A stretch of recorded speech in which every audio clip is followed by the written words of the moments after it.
ሰላም ጤና ይስጥልኝ። የኦሪት ትምህርት ተከታታዮች እንደምን አላችሁ? እንደምን ሰነበታችሁ?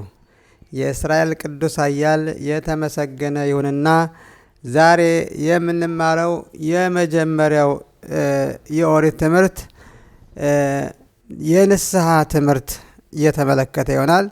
እንግዲህ በዚህ በንስሐ ትምህርት ጉዳይ የተለያዩ ክፍሎች ይኖረናል።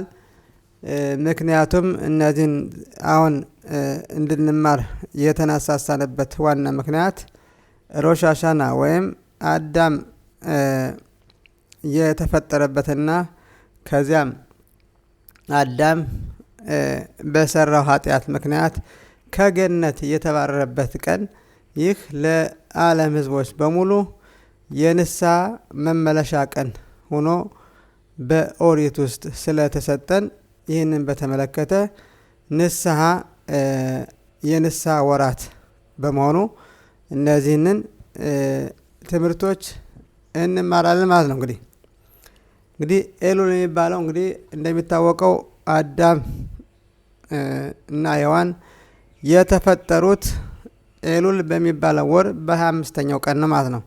ይህ ማለት ከሮሽ ሃሻና 5 ቀን በፊት ማለት ነው። በሮሽ ሃሻና ያው አዳም ራሱ የተፈጠረበት ቀን ነው። ይቅርታ አዳምና ሔዋን የተፈጠሩት በሮሽ ሃሻና ቀን ነው። ሰማይና ምድር ደግሞ የተፈጠሩት ኤሉል 25 ቀን ነው ማለት ነው። ስለዚህ እነዚህ ኤሉል ቀናት እንግዲህ ዓለም የተፈጠረበት ቀናት ስለሆኑ እነዚህን በንስሐ በመመለስ ወደ ፈጣሪ እንቀርባለን ማለት ነው። እንግዲህ ከዚህ ደግሞ ማወቅ ያለብን ነገር አንድ ነገር አለ። ይህም ደአት ይባላል። ይህም ማለት ፈጣሪና ፍጡራን የማይለያዩ መሆናቸው ማወቅ ያስፈልጋል። ምክንያቱም ፈጣሪ ካለ ፍጡራን አለን ማለት ነው። ፍጡራን ብቻ አለ ግን ፈጣሪ የለም ካል ሁለቱ አብሮ አይሄድም ማለት ነው። ስለዚህ ፍጡራን ካለ ፈጣሪ አለ ማለት ነው። ስለዚህ እነዚህ ሁለቱ የማይለያዩ ነገር ናቸው ማለት ነው። በዚህ ምክንያት እነዚህ መጥፎና መልካም የተባሉ ነገሮች በእያንዳንዳችን በሰዎች እይታ ዘንድ እንደ እያንዳንዳችን ምልከታ ይለያያሉ። ለምሳሌ ለእኔ መልካም የምለው ነገር ለሌሎች ሰው ደግሞ መልካም ላይሆን ይችላል። እንዲሁም በተቃራኒው መጥፎ ሊሆን ይችላል ማለት ነው። እንዲሁም ያ ሰው ጥሩ ነው የሚለው ለእኔ መጥፎ ሊሆን ይችላል ማለት ነው። ስለዚህ በእኛ በሰው ልጆች እይታ እነዚህን መልካምና መጥፎ የምንላቸውን ነገሮች ካየናቸው በእኛ በእያንዳንዳችን የሰው ልጆች ቁጥር ልክ ነው የሚሆኑት ማለት ነው። ነገር ግን ዛሬ የምንማረው ወይም በዚህ በንስሐ ጉዳይ የምንማረው በፈጣሪ እይታ መጥፎና ጥሩ የተባሉትን ነገሮች ነው ማለት ነው። እንግዲህ አንድ ነገር ሲፈጠር ያ የፈጠረው አካል እነዚያ ነገሮች በውስጣቸው ምን እንዳላቸው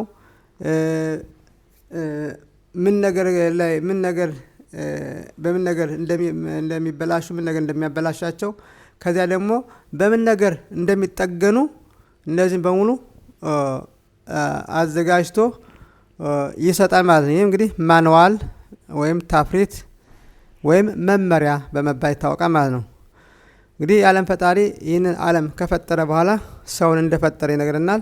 ሰውን ከፈጠረ ደግሞ በኋላ ለአዳም ምን አይነት መመሪያ እንደሰጠው ይነግረናል ማለት ነው። ለምሳሌ ከሚበሉ ምግቦች እንኳን ራሱ ዛፎች ወይም ፍራፍሬዎች የሚበሉትን እነዚህ ነገሮች ይበላሉ ብሎታል።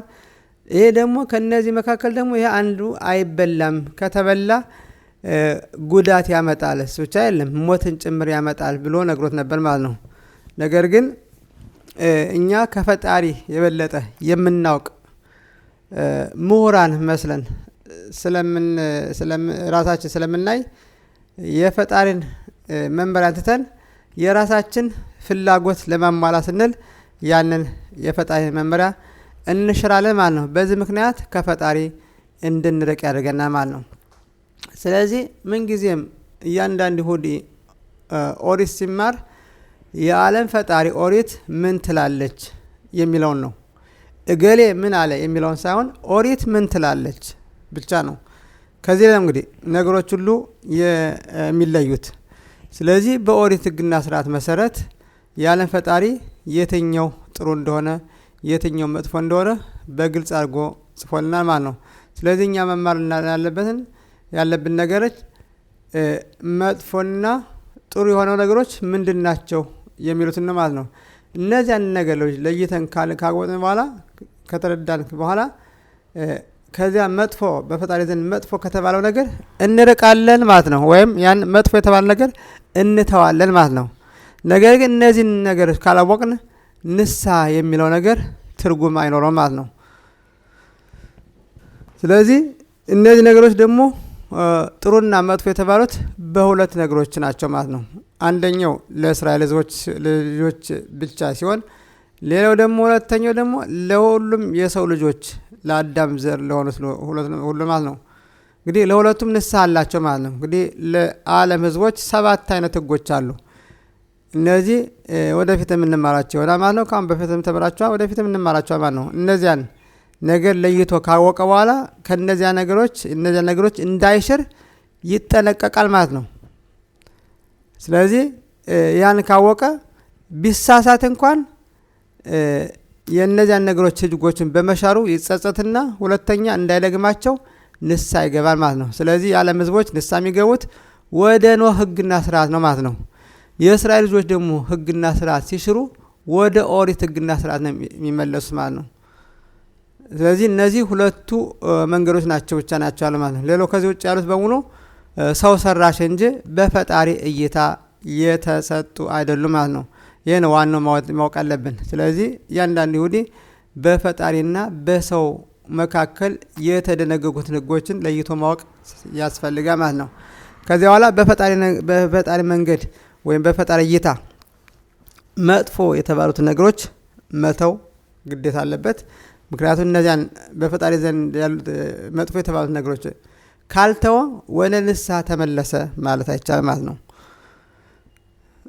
ስለዚህ እነዚያን መጥፎ የተባሉትን ነገሮች ትቶ በፈጣሪ ዘንድ ጥሩ የተባሉትን ነገሮች ከተከተለ ይህ ሰው በንስሐ ተመለሰ ይባላል።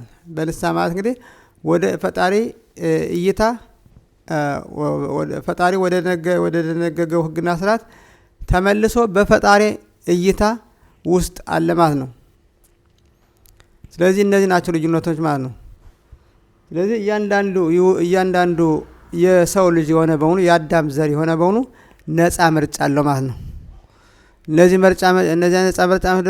ነፃ ምርጫዎች ደግሞ እርሱ እነዚህን ህግና ስርዓቶችን የመተው ወይም ያለመተው ወይም የመከተል ወይም ያለመከተል ሙሉ በሙሉ ነፃ ምርጫ አለው ማለት ነው።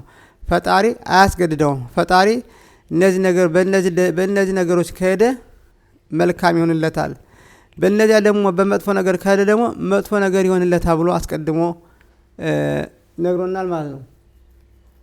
ስለዚህ እኛ ማድረግ ያለብን በፈጣሪ ዘንድ መጥፎ የተባሉት ነገሮች መተውና በፈጣሪ ዘንድ መልካም የተባሉት ነገር ብቻ መከተል ነው ማለት ነው። ስለዚህ አጠር ባለ መልኩ እንግዲህ የመጀመሪያው ወደ ንስሐ ለመግባት የሚያስፈልጉት እነዚህ ነገሮች ናቸው ማለት ነው። ስለዚህ እነዚህ ነገር ለይተን ካወቅን በኋላ ጥሩና መጥፎ ግልጽ ስለሚሆንልን በዚያ መንገድ እንሄዳለን ማለት ነው። እንግዲህ ለገለጽኩት 2 መስመሮች ብቻ ናቸው ማለት ነው። አንደኛው በፈጣሪ ዘንድ የተሰጡ ህጎች 7ቱ የኖህ ህጎች ወይም ለዓለም ህዝቦች የተሰጡ ናቸው። ሁለተኛው ደግሞ ባለ ፈጣሪ ዘንድ በሲናይ ተራራ የሰጠው የኦሪት ህግና ስርዓት ወይም ሙሴ የተቀበለው የኦሪት ህግና ስርዓት ማለት ነው። እንግዲህ እነዚህ ናቸው 2ቱ መንገዶች ማለት ነው። በእነዚህ መንገድ የሚሄድ በፈጣሪ ዘንድ የፈጣሪ ሐሳብ ተከተለ ማለት ነው። ፈጣሪ የገባውን ቃል ይፈጽምለታል ማለት ነው። ምክንያቱም መልካም ያደረገ መልካም ይሆንለታል፣ መጥፎ የሰራ ደግሞ መጥፎ ይሆንለታል ብሎ እንደጻፈው ማለት ነው። ስለዚህ አጠር ባለመልኩ የዛሬው ትምህርት ይህን ይመስላል። በሚቀጥለው በተለያዩ የኦሪት ትምህርቶች እስከምንገናኝ ለጊዜው በደህና ቆዩ። ባሩክ አዶናይ ለዓለም አሜን በአሜን።